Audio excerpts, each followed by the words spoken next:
Fox News alert, devastating and apocalyptic scenes in California. Multiple raging wildfires scorching Los Angeles for well over 24 hours now, ravaging everything in their path, fueled by ferocious wind gusts up to 90 miles per hour.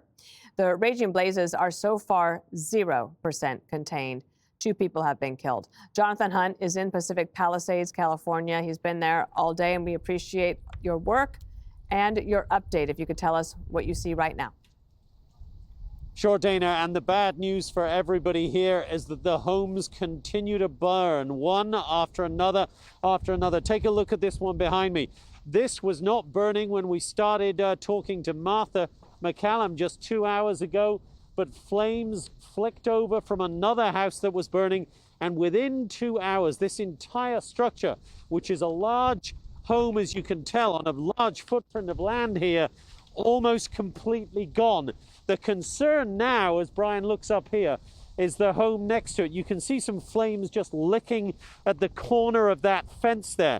And this is the problem here. We're getting these gusts of wind still, 30, 40, 50, 60 miles an hour. And they pick up embers from one of these fires, take it over there, and then that next house gets ablaze. The firefighters were here just a moment ago. They may have tamped down some of the area around the side of that, but they've now left. And then as we look back down here, you can see the neighborhood ahead of me, almost completely destroyed. House after house after house. And another, as Brian pans left slightly, another huge fire going on right there. And as we look up at the sky, you can see the smoke that this here. The sun has been trying to break through. And as I just look back down here ahead of us now, this fire looks a particularly intense one as we look towards it now. We're limited in how far we can go, both for safety and technical reasons, but that is a fierce one burning now. One more home that is destroyed. And Brian, just turn back to me here, Brian. Right behind me now, we've got another one that is. This is happening again and again, Dana. We are a long way from the end of what is already one of the worst wildfires in terms of destruction in California history. Dana. Jonathan Hunt, please stay safe. Thank you so much. And as the Pacific Palisades wildfire becomes the most destructive in Los Angeles history, the city's mayor, she was out of the country while all of this was happening. Karen Bass is back in the United States now. She had gone to Africa to attend the inauguration of Ghana's president. Meanwhile, California Governor Gavin Newsom and President Biden are currently in the state getting briefed on the fast-spreading fires with officials. The president pledging he's prepared to do anything and everything as long as it takes to contain the fires.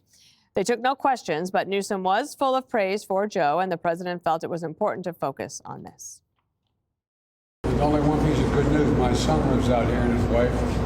They got a notification yesterday their home was probably burned to the ground. Today, it appears that it may be still standing, they're not sure. But the good news is, I'm a great-grandfather as of today. And his granddaughter. Mr. President, thank you for being here, but not just being here today. Thank you for being here since the minute of this incident, when there was a 10-acre fire less than 24 or so hours ago. Deep gratitude. All right, more on that in a moment. Kennedy, let's start with you. You were somebody I thought of first thing last night when I saw these were happening. I know that you spent a lot of your life there, yes, and you have a home there, and you had a particular exchange with Jonathan Hunt today. I did, and it just goes to show you what a family Fox is. So I was up all night with my daughters, incredibly worried about our home, our friend's home. Our best friends live there. I've talked to 4 of my best friends. They've all lost their homes within a block or 2 of where we live. As Jonathan is showing you, it's a very fluid situation. I don't feel like any neighborhood is safe there right now. It's house by house. It's not even street by street. And Emily Campagno knew that I was very worried because I had a friend take some stuff out of the house, and there was so much that I left behind. And I left behind my grandfather's sword from World War I, and some baby pictures that you see there. That's Nikki. That's Jonathan Hunt's producer. Wow. He was kind enough to drive by, and I asked him if he would go into the house and just grab a couple of things for me, and he was able to do that. Wow. And, the 90 seconds that they had. And Our house may not remain. It's still a very unstable situation. I hope and pray that it does. I pray for everyone there. But the fact that he was able to get those family heirlooms means so much to me. I can imagine. That was definitely something over and beyond. Yes. And that's great. Harold Ford Jr., your observations on this continuing situation. I have, like Kennedy, a few friends and family that are there, and a dear friend who's lost his home and his family's home.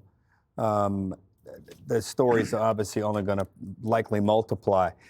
I hope and pray not only for all of the first responders and those who have loved ones there, and obviously those who are affected. I'm heartened by the fact that the casualty level seems to be low. Don't get me wrong, the two people who have lost their lives, their families, our hearts and prayers go out to them.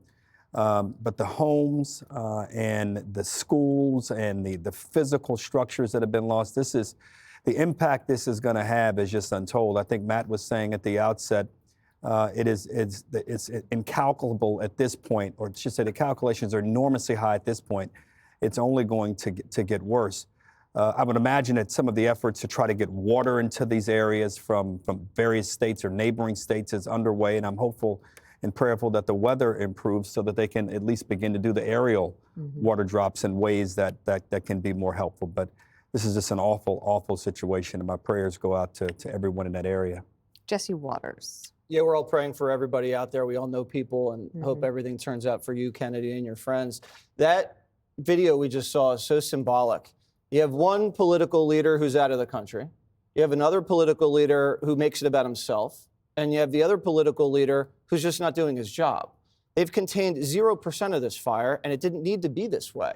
This man cannot manage water or forests. Did you know they've had record rainfall, and he hasn't built a single reservoir? Hasn't broken ground in a single reservoir. It rains in California, and it just washes into the ocean. He is bragging about tearing dams down. He tore more dams down than anybody in the history of this country, because the Native Americans told him to do it, because it would save some salmon. Now look at this. A couple years ago, Donald Trump issued an order to send water from Northern California to Southern California, and Gavin Newsom sued Donald Trump to block it. Why? Because of smelt, Dana. Yep. It's the size of my pinky, this fish. It's supposedly an endangered species. No one really knows what it's there for. No one really cares. And you know what just happened? There's no water coming out of the fire hydrant because this man mismanages the water there. And then it turns out last month, you know what? Biden and Newsom decided, we don't need to protect the smelt after all. Yep. The whole thing was worthless. And then you get to these forests. He hasn't built any of these roads that are used to escape. You basically have Pacific Palisades, and you guys know this. You're in a cocoon surrounded by state parks, and you're blocked by the ocean. There's one way in, and there's one way out. It's a death trap. He hasn't built a single escape road. So these people are just going to cook. And he doesn't do any controlled burns. This whole time, barely does any of it. Has cut money for forest. They spend more money on homeless than they have on fires. And both of them are out of control. And then there's Karen Bass. She was invited to an inauguration for an African president, and she left. Why is an American politician going to some other politician in another country's inauguration? That doesn't make any sense to me. You can say no sometimes. This whole thing is a disaster. It's criminal what's happening right there. And you pay so many damn taxes in that state. They should be able to serve the public. You know this area well. You spent some time there. Yeah, I lived there for a year, but I'm mainly a Northern California guy. Every place has something weird. California is like dating a supermodel. Beautiful to look at, but whoa. But Jesse, you were right that it's 0% contained, but CNN points out it's mostly contained. Mostly contained. I'm glad Joe became a great grandfather. It's nice that he actually acknowledged the child. Good for him. I think it's actually worse than it looks. People are sending me videos of my buddies in LA and stuff, and it's insane. PCH, it looks like a Cormac McCarthy novel, you know? And I think, you know, if you have spare room or any space in your home, you might consider opening them up, because I agree with Harold. I think this is going to get worse. There's going to be a lot of people with nowhere to go. They're not going to be celebrities either that can go stay at the Beverly, the Beverly Hilton. Beverly There's Hills. a Beverly Hills. What do I know? I stay at the Red Roof Inn. But it's I think you're going to have a lot of displacement. This looks like it's going to be, I don't know, months, years, billions and billions of dollars. Will people rebuild? Will they even have insurance to rebuild? I mean, it's a pretty, and I hate commenting on how this happened while it's happening, so I won't. But we're going to have time to do that Yes. in the coming Yes. days. I know that we want to tease, but I just want to ask Kennedy one thing, because Jonathan said something this morning on a newsroom that has been with me.